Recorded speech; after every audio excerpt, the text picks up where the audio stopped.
Our opening thought comes from Hannah Arendt from her book, The Origins of Totalitarianism. She writes, before mass leaders seized the power to fit reality to their lies, their propaganda is marked by its extreme contempt for facts as such. For in their opinion, fact depends entirely on the power of man who can fabricate it.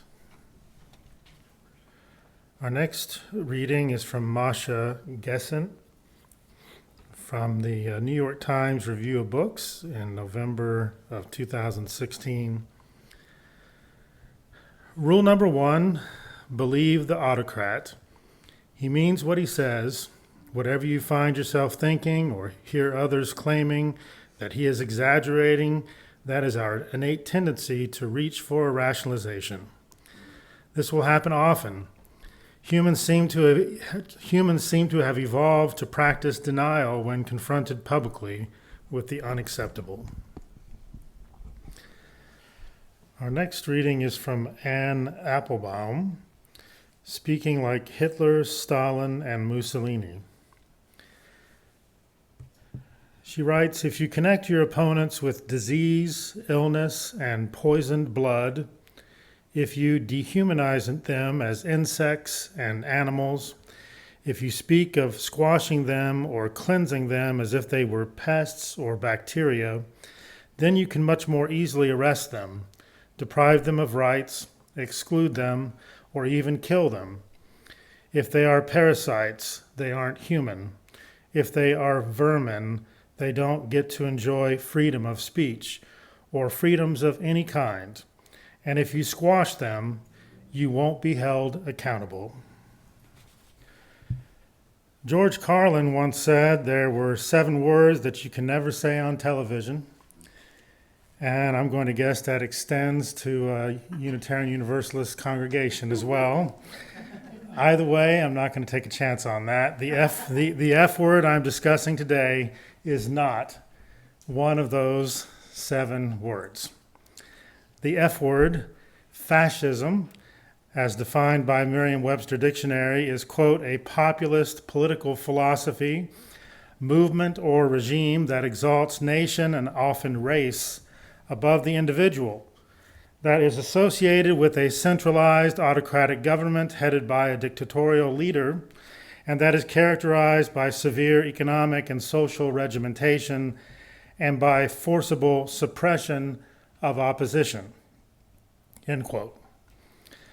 There are a number of other articles online and encyclopedias and in books, and Anne Applebaum, who I just read, does a lot of work on fascism as well, but those are some of the key characteristics of fascism. And for years, it has probably rightly been considered hyperbole to use the word fascism in reference to particular politicians or political movements within our society.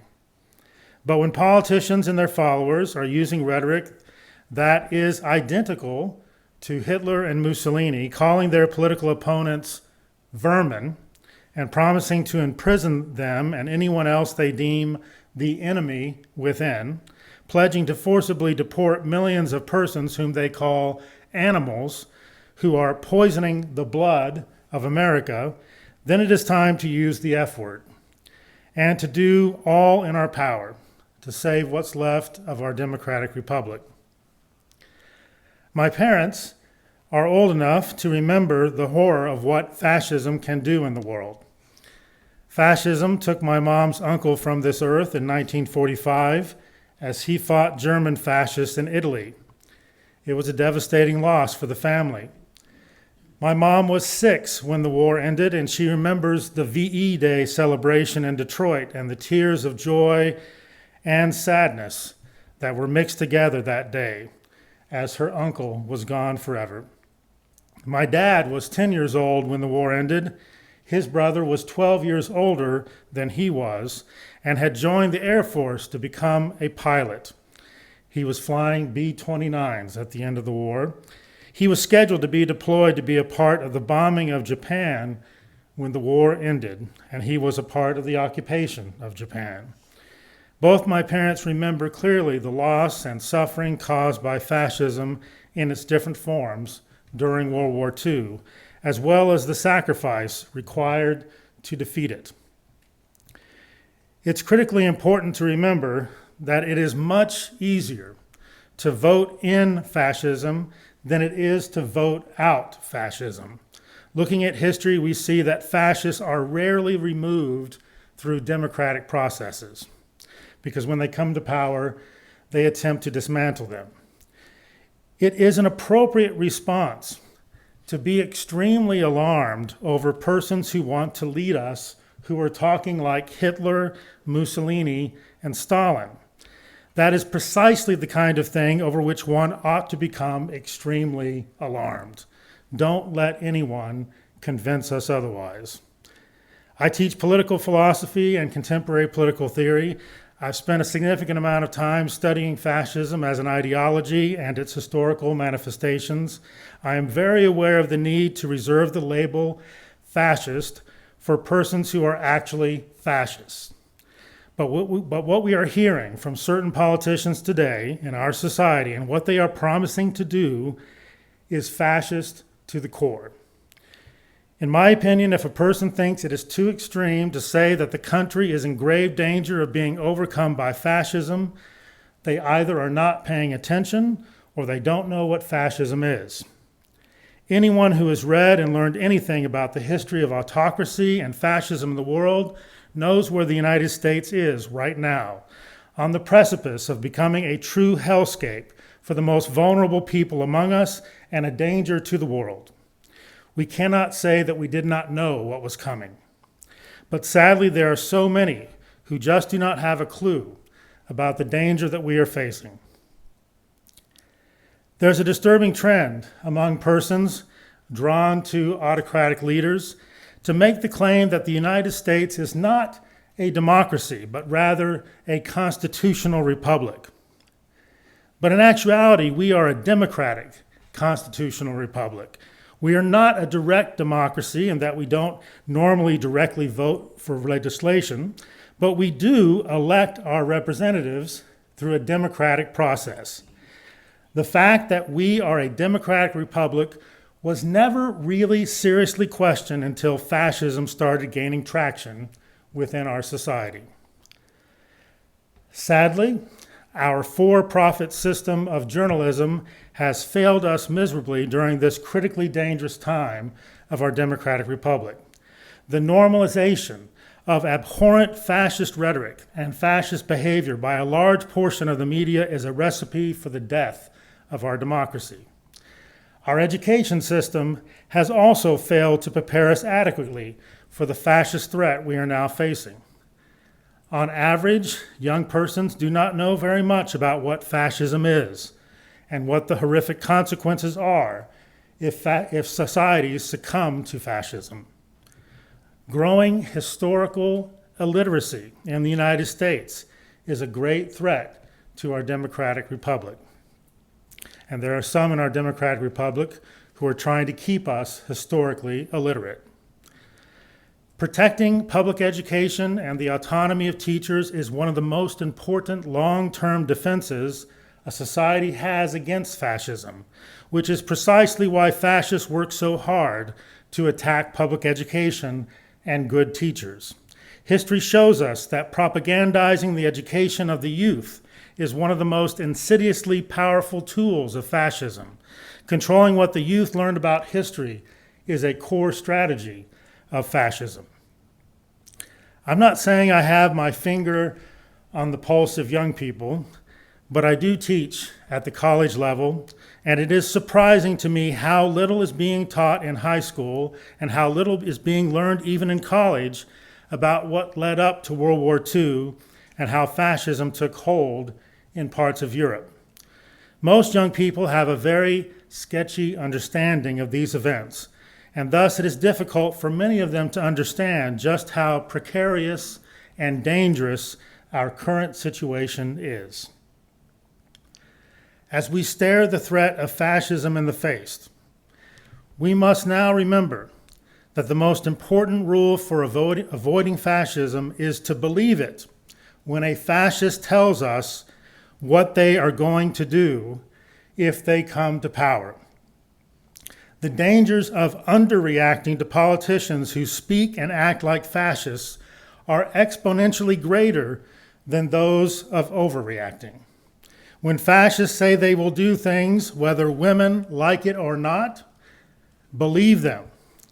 When fascists say they are going to prioritize one religion over all others, believe them.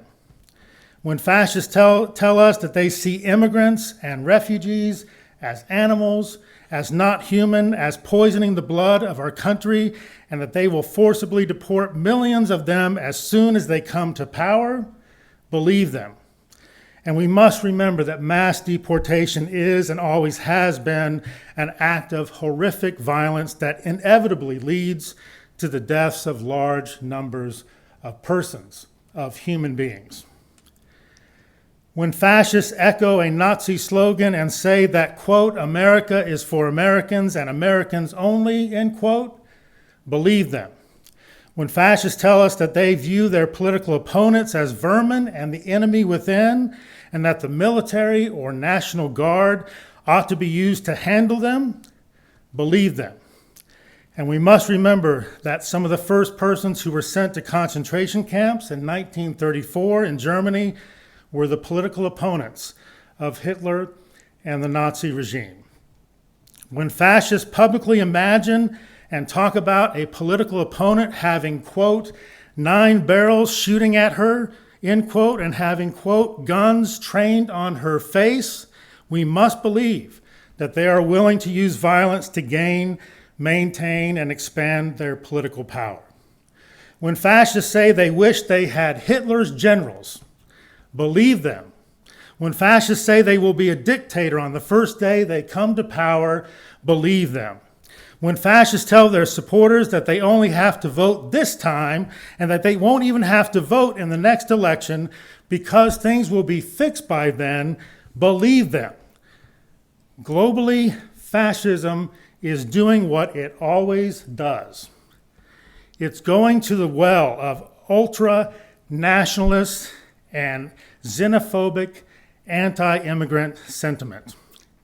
And it always draws deeply from this well to encourage folks to drink from the fear and hatred that keeps fascism alive. And as fascists become more desperate in the days ahead, they will draw even more deeply from this well of hate and fear. And we cannot underestimate the power of this evil force within the world. In countries where fascism prevailed, many people thought their institutions would protect them until they didn't. Fascism is difficult to eradicate because it so effectively plays on one of the most powerful forces in the world, fear. It transforms that fear into hate. And once it brings people to the point of hatred, it becomes what it always becomes, one of the deadliest forces in the history of humanity. Persons who value democracy and freedom must resist fascism in all of its forms. We simply cannot be for democracy without also being against autocracy and fascism. May we all be able to cultivate the compassion and the courage that is needed for the work ahead, for the sake of all that is good, and for the sake of all that is just. Our parting thought comes from words spoken by Charlie Chaplin in the movie The Great Dictator. We all want to help one another. Human beings are like that. We want to live by each other's happiness, not by each other's misery.